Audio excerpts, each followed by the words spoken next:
Hello. Well, it's 7. Let's see. Let me give it a few minutes. Let people join the call. We had a really intense rainstorm here in Wolfboro tonight. You know, I like to do these outside. These Facebook Lives, I like to do them outside, but tonight there's too much rain. Really intense rainstorm. We need it, so that's good. Hey Aiden, how are you?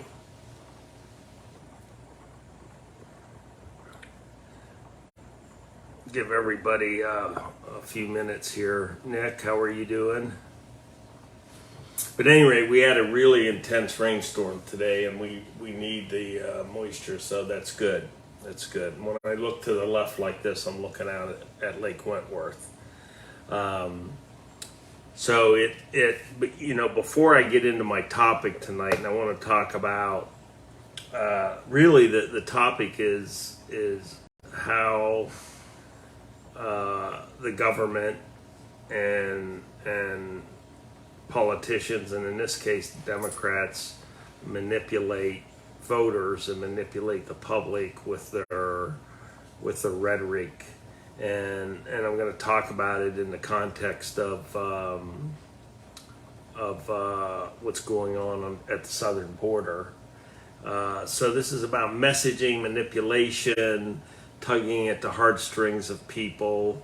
And when that goes on, I mean, I like to try to look behind the messaging and try to figure out what the objectives are, what they're trying to accomplish, why the deceptive approach to what these politicians are doing. And interestingly, I mean, with that subject, I don't know if you've heard about this agreement that Joe Manchin and has come to with Schumer, and Biden is on board with it, but it's called the Inflation Reduction Act of 2022, which I find amusing that given where we are with inflation and the economy, that the Democrats have now come up with this agreement that they are calling the Inflation Reduction Act. And you know, I think if you look at it, it's raising taxes, IRS tax enforcement.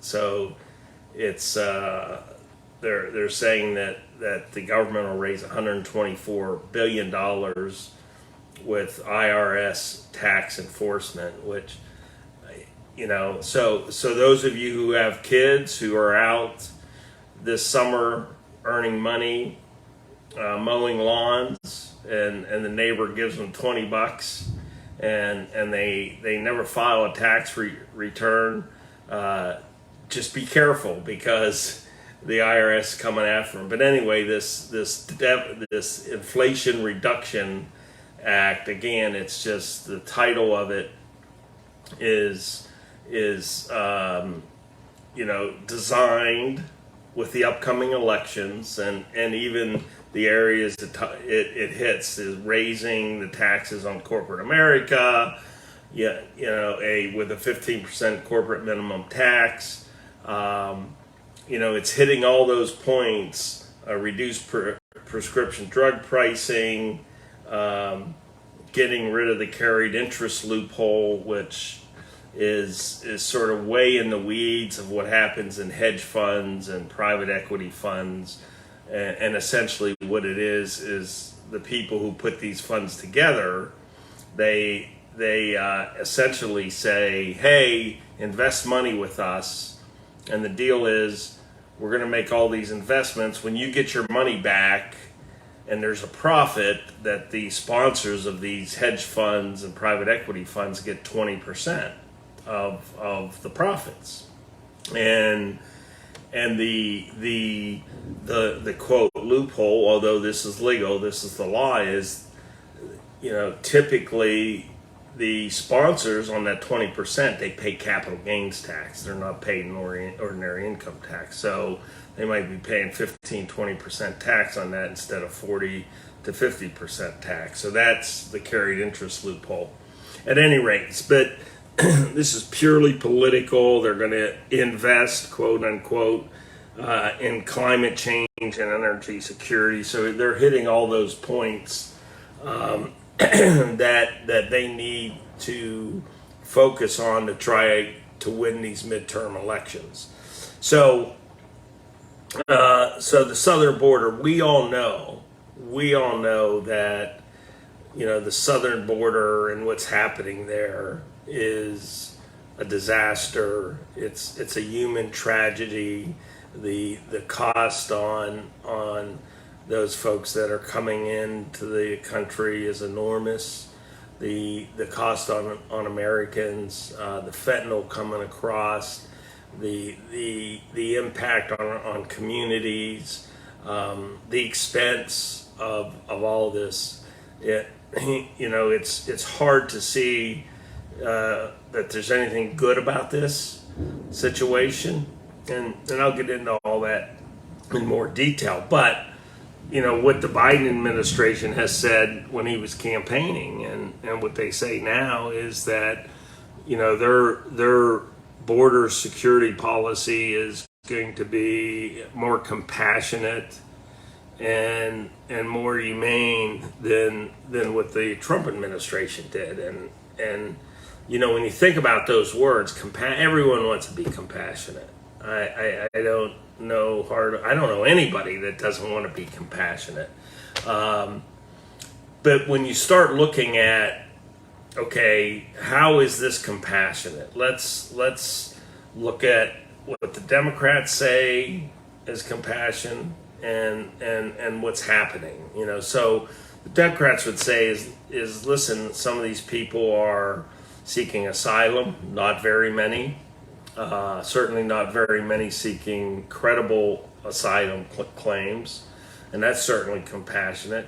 And also, it's others that are seeking a better life and come to America and live the American dream and seek a better life. Now, of course, our immigration laws should handle that, but that's not good enough for the Democrats. So what the Biden administration has done is, they've created these inducements. They are creating reasons for these folks to come to America, and free health care, free education. They're getting ID cards in some places, and it's all based around compassion.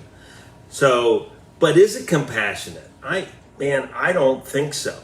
I don't think there's anything compassionate about what's going on at the border and the Biden administration's approach to what's going on at the border. And let me tell you what I mean about that is, first of all, just for the people that are coming here, that is a difficult journey. And we know that some of them die during the journey. We know that some die trying to cross the Rio Grande River. We also know that many of them are trafficked by the cartels. Human trafficking by the cartels is certainly exploding, and there's nothing compassionate about that. I certainly not. They're coming here. Some of them have family here, which is fine. Many of them don't, so it's hard for me to see. Okay, I don't see the compassion overall. If you balance that out, these people are leaving homes, and they might not be great homes. They might live in places that aren't great. But still, they're leaving their homes, they're leaving their friends, to make this dangerous journey and run the risk of all the interactions with the cartels and paying all this money to the cartels. And just that part of it, in my view, is not very compassionate. Now, here's the other part of it that is just, I think,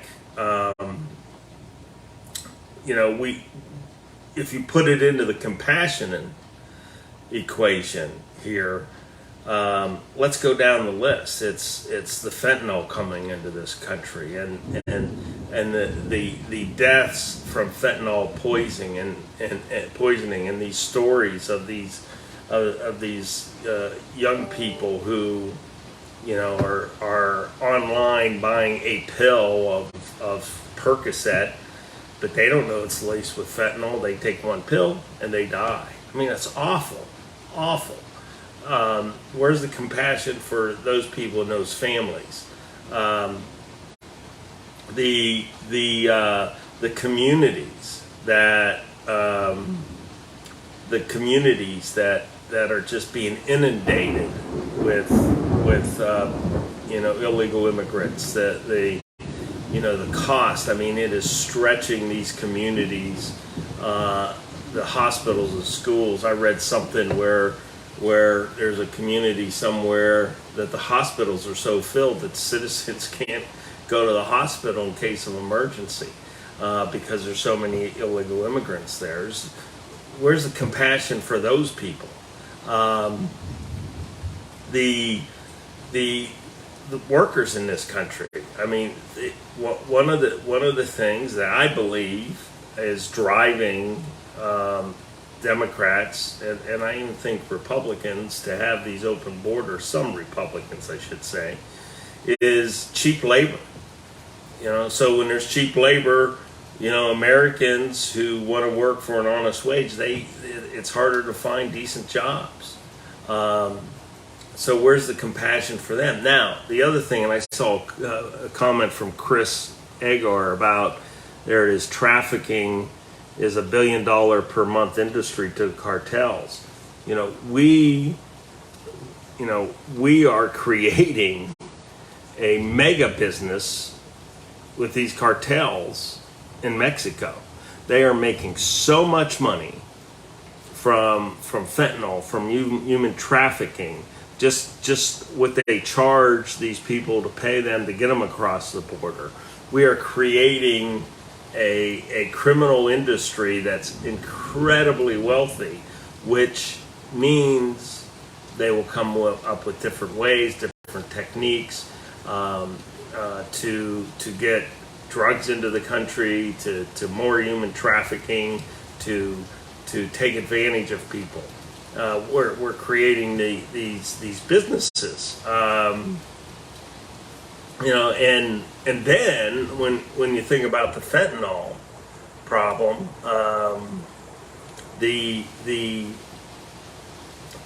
that stuff is coming from China. China is now in bed with the cartels, and so now the Chinese have an ally in the cartels on our southern border, and there's a lot of talk about who's really controlling the southern border. Is it the cartels?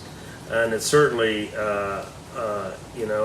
we don't have it secured. It was funny. I saw Mayorkas on TV. I think it was in a hearing, and he said, "Yeah, the border is secure." Well, that's a lie.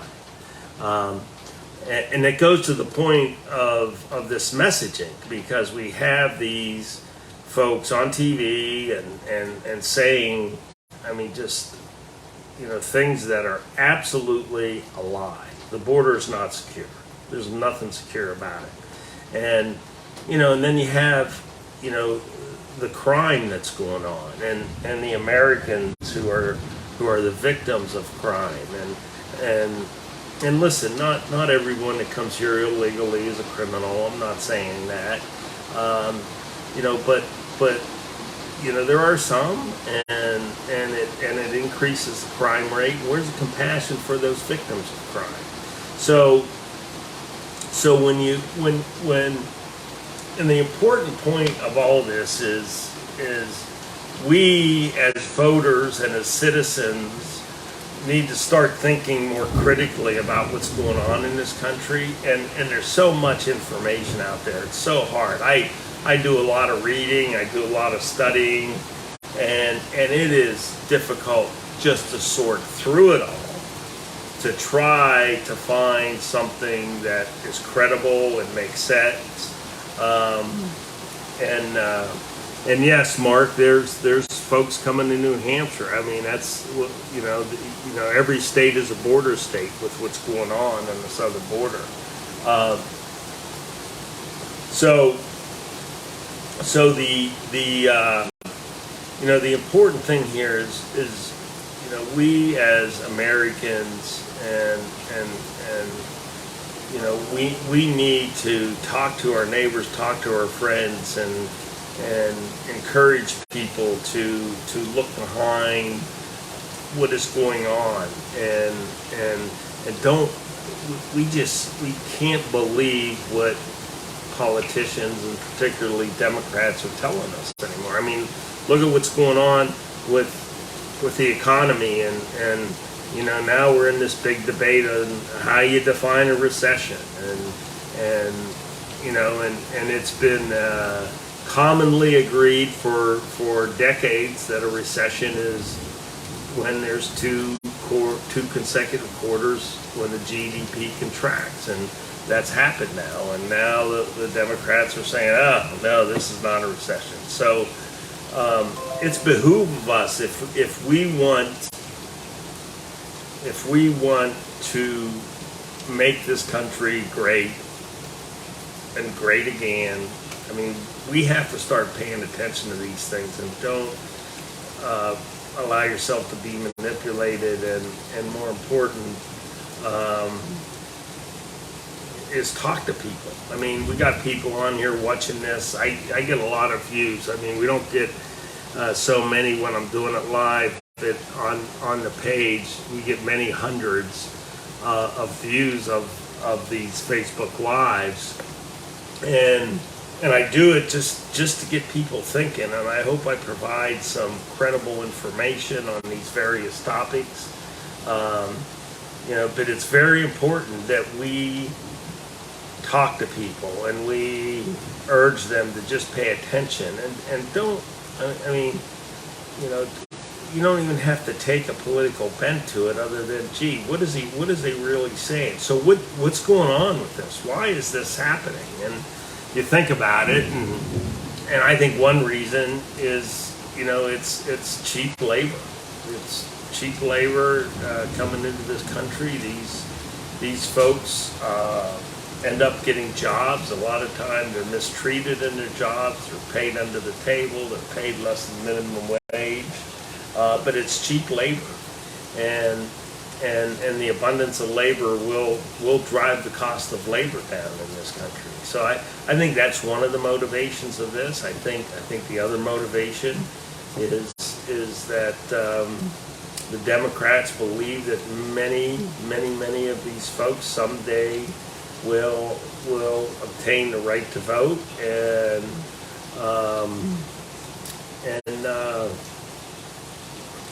vote Democrat. We're seeing some cities allowing illegal immigrants to vote in their elections.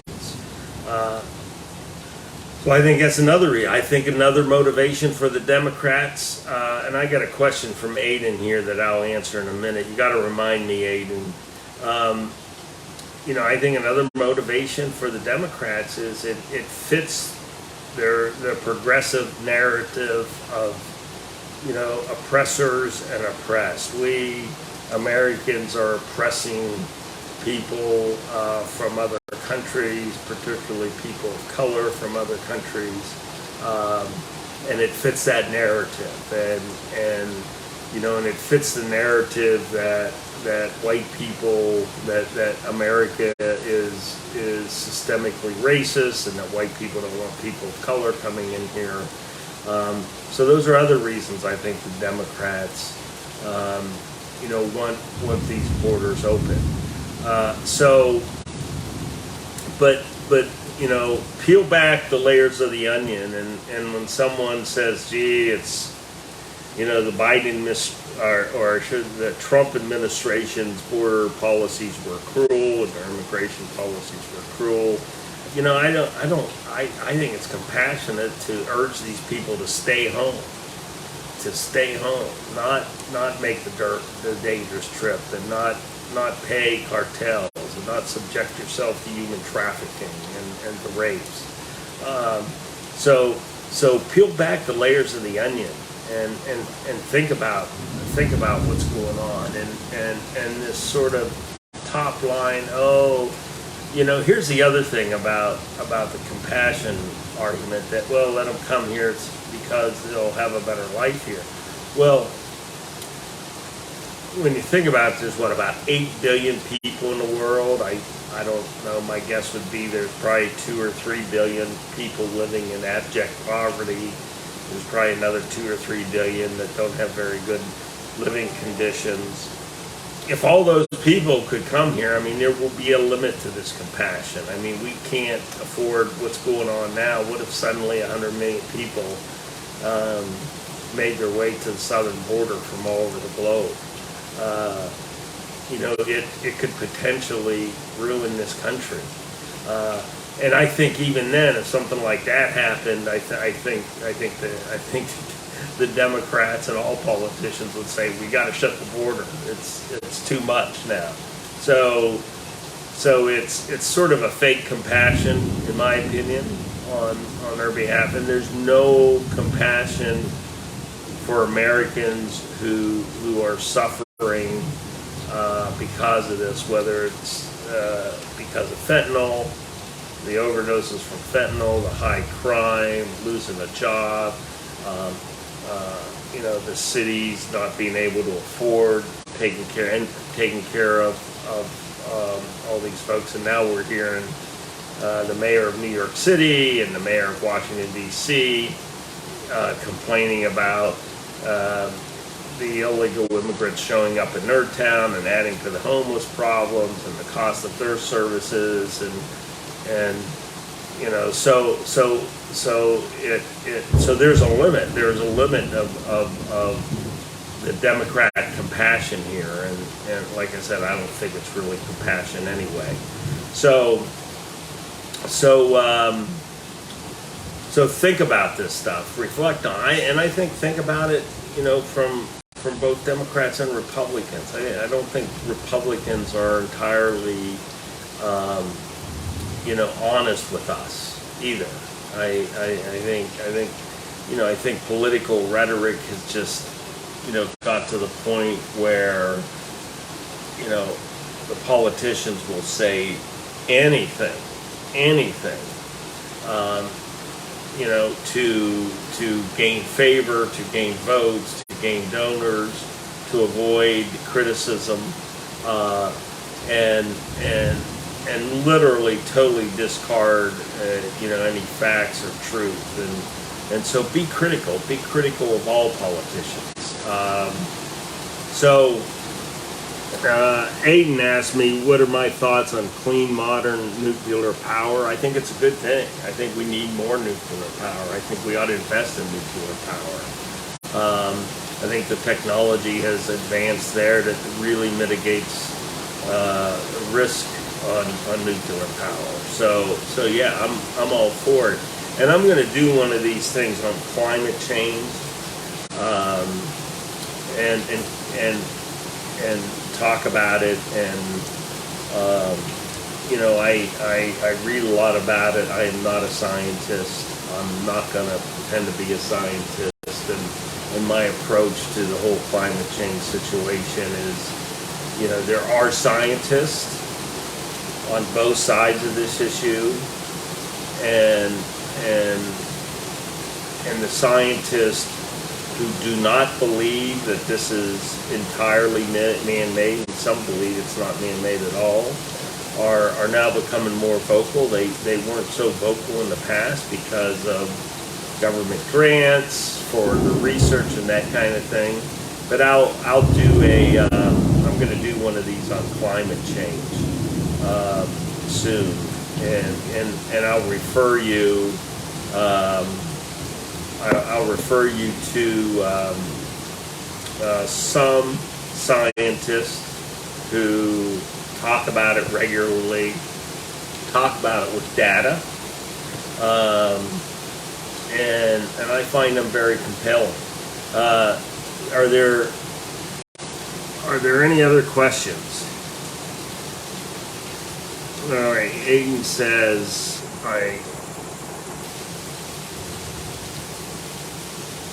natural gas. So at any rate,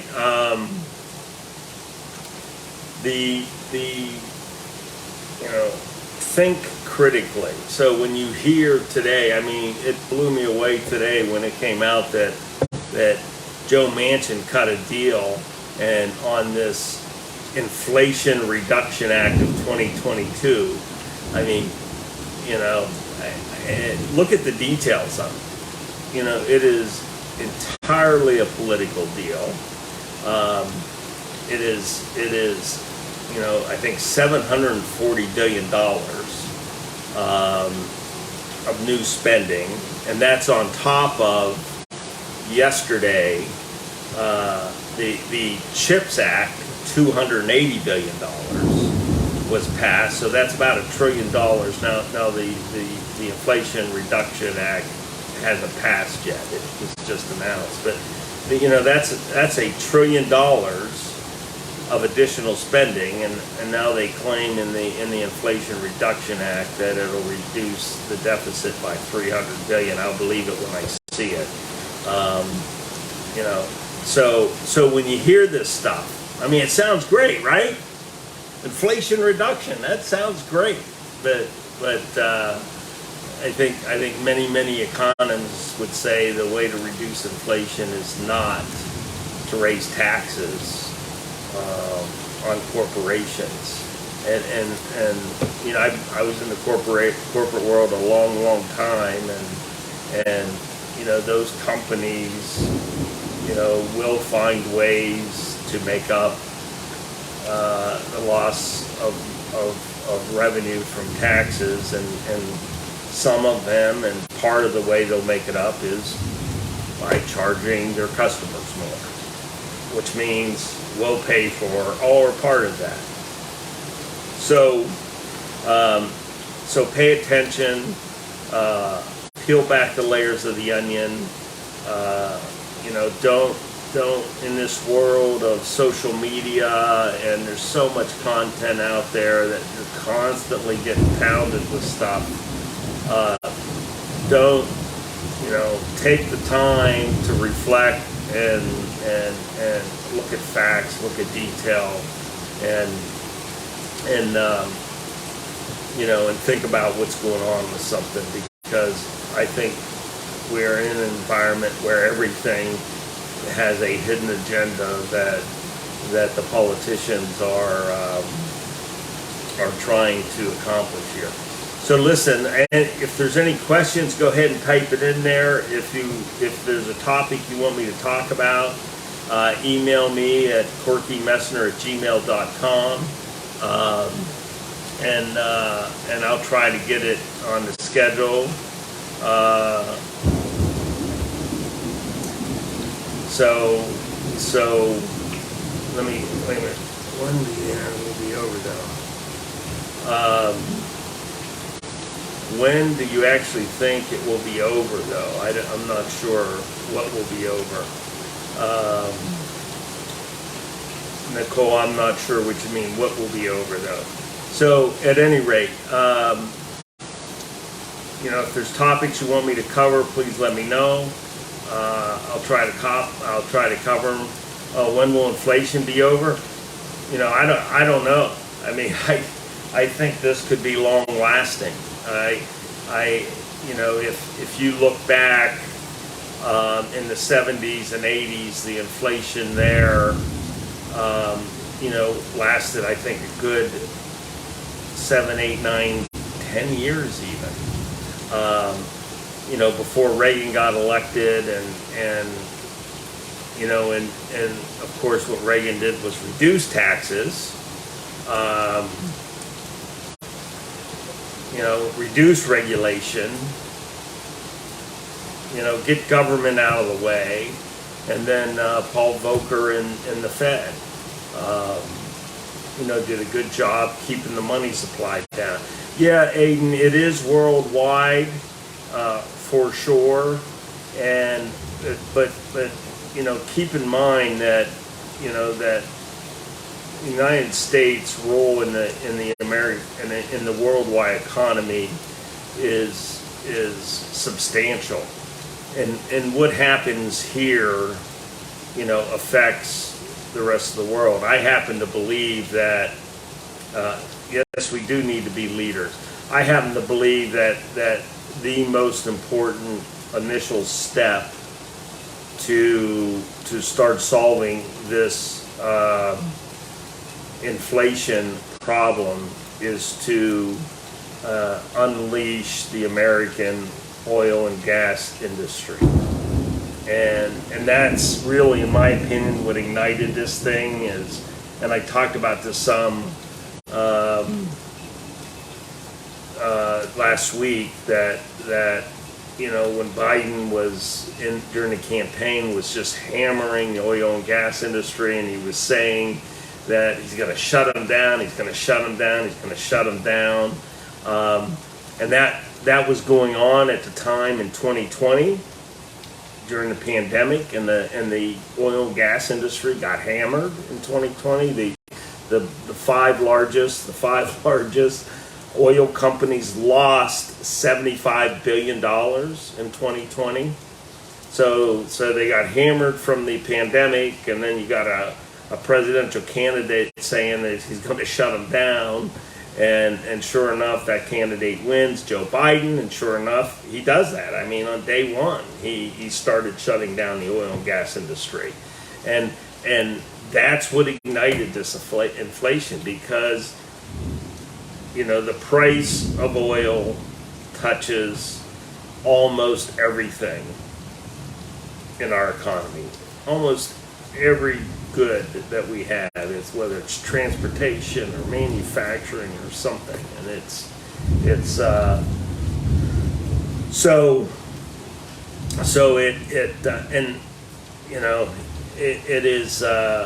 ignited it. And then you layer on top of that the supply chain issues, and lo and behold, this thing's out of control. And I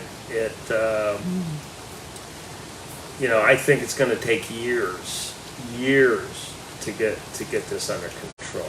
And we're seeing the housing market really slow down because of rising interest rates, which I kind of get a kick out of. Because when I was buying my first house, interest rates were about 15% on mortgages, and I think they're 5.5. Now that's an okay boomer moment. So, any other questions out there? All right. Well, we're over a half hour. I want to thank everybody for joining, and this will be on the Facebook page and on YouTube. So take a look at that, and then also I'm on WGIR usually once a week. I was on this morning, check in the morning, and check that out as well. And send me an email, corkymessner@gmail.com. I'd love to hear from you. And if you have any questions or suggestions, I'm glad to respond and think about what you'd like to do, what you'd like me to do one of these on. Thanks very much, and have a great night, and have a good weekend. Thank you.